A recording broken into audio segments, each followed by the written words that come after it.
আসসালামু আলাইকুম। এখন শুনবেন সংবাদ শিরোনাম। জ্বালানি সাশ্রয় রবিবার থেকে অফিস সকাল ৯টা থেকে ৪টা, মার্কেট বন্ধ সন্ধ্যা ৬টায়। প্রধানমন্ত্রীর সভাপতিত্বে মন্ত্রিসভার বৈঠকের সিদ্ধান্ত।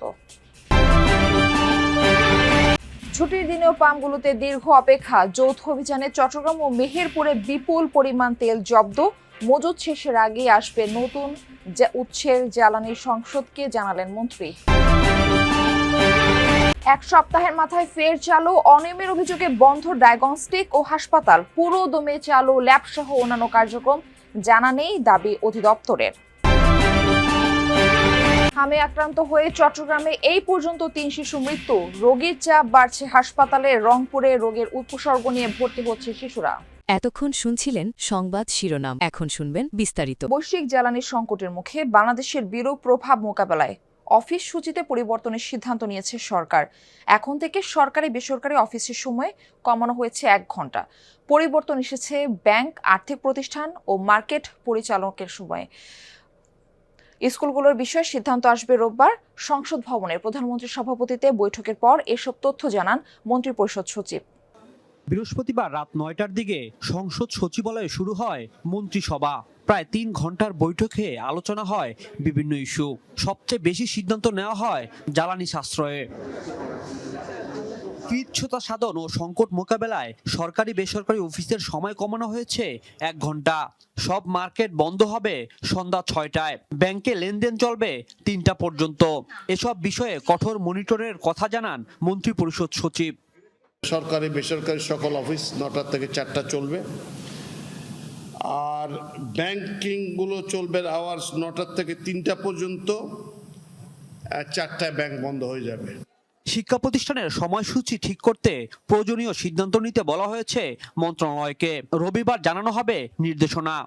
শিক্ষার বিষয়ে শিক্ষা মন্ত্রণালয়ে যে বিভিন্ন জায়গায় যে চাহিদা আছে বিভিন্ন পর্যায়ে, সেটা বিবেচনা করে নিয়ে রোববার থেকেই কিছু আলাদা নির্দেশনা দেওয়া শুরু করবেন ইনশাআল্লাহ। সরকারি খরচে প্রশিক্ষণ বন্ধ রাখার সিদ্ধান্ত এসেছে বৈঠকে। যে কোনো উৎসব বা অনুষ্ঠানে আলোকসজ্জা নিষিদ্ধ করা হয়েছে। সরকারি অর্থায়নের সকল বৈদেশিক প্রশিক্ষণ বন্ধ করা হয়েছে পুনরাদেশ না দেওয়া পর্যন্ত।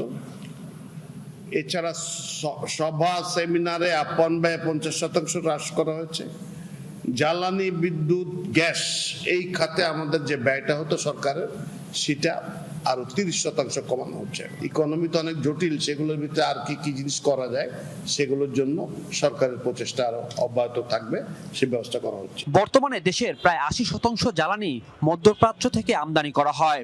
এই নির্ভরতা কমাতে বিকল্প উৎস থেকে জ্বালানি আনার উদ্যোগ নেওয়া হচ্ছে। খুলনার ৩টি ডিপো থেকে প্রতিদিনই জ্বালানি তেল উত্তোলন করা হচ্ছে, আর তা সরবরাহ করা হচ্ছে পাম্পে।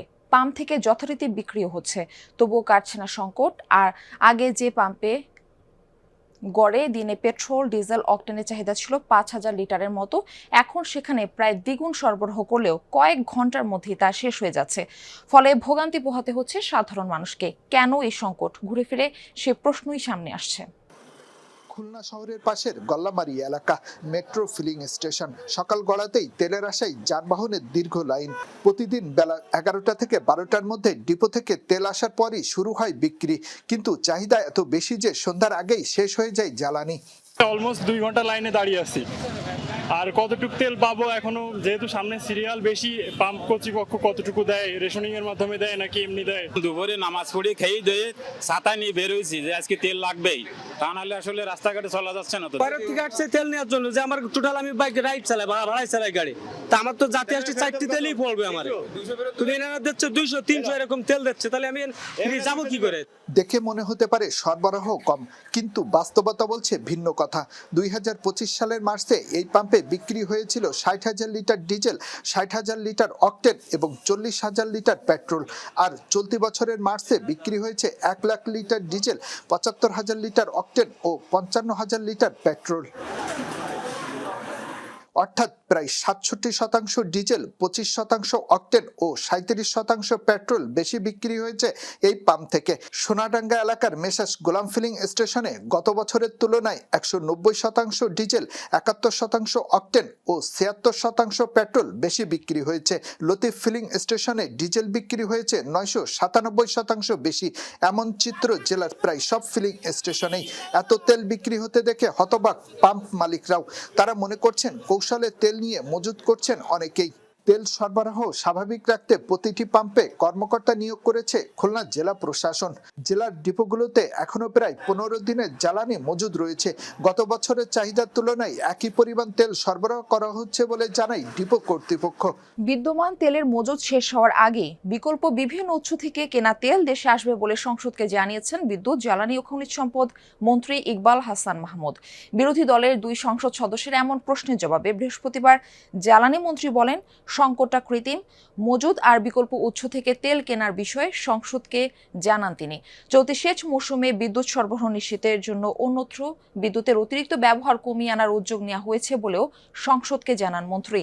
7 দিনও যায়নি স্বাস্থ্য অধিদপ্তরের অভিযানে বন্ধ ডায়াগনস্টিক ও হাসপাতাল আবারও খুলেছে। চলছে পুরো কার্যক্রম। ঢাকা মেডিকেলের পাশে চানখারপুলে এই 4টি বেসরকারি ডায়াগনস্টিক ও হাসপাতাল খোলার বিষয়টি জানেই না স্বাস্থ্য অধিদপ্তর।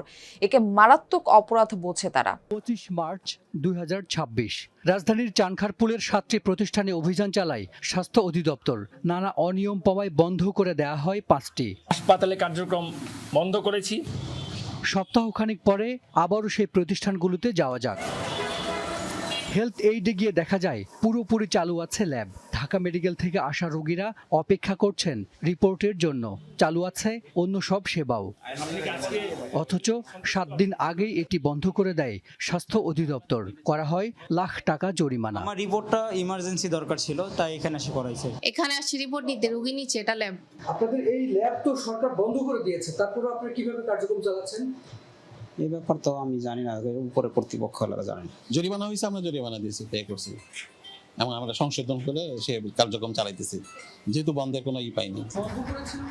অথেন্টিকের হাসপাতাল কার্যক্রম বন্ধের নির্দেশনা ছিল, সেটিও চলছে, বরং আগের চেয়ে রোগী ভর্তি আরও বেড়েছে। হঠাৎ করে চট্টগ্রামে হামের প্রাদুর্ভাবের চাপ বাড়ছে সরকারি বেসরকারি হাসপাতালে।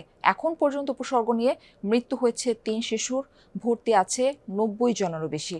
এর মধ্যে হাম শনাক্ত হয়েছে 8 জনের। প্রতিদিন দূর দূরান্ত থেকে আসছে শিশুরা, বেশিরভাগের বয়স 15 মাসের নিচে।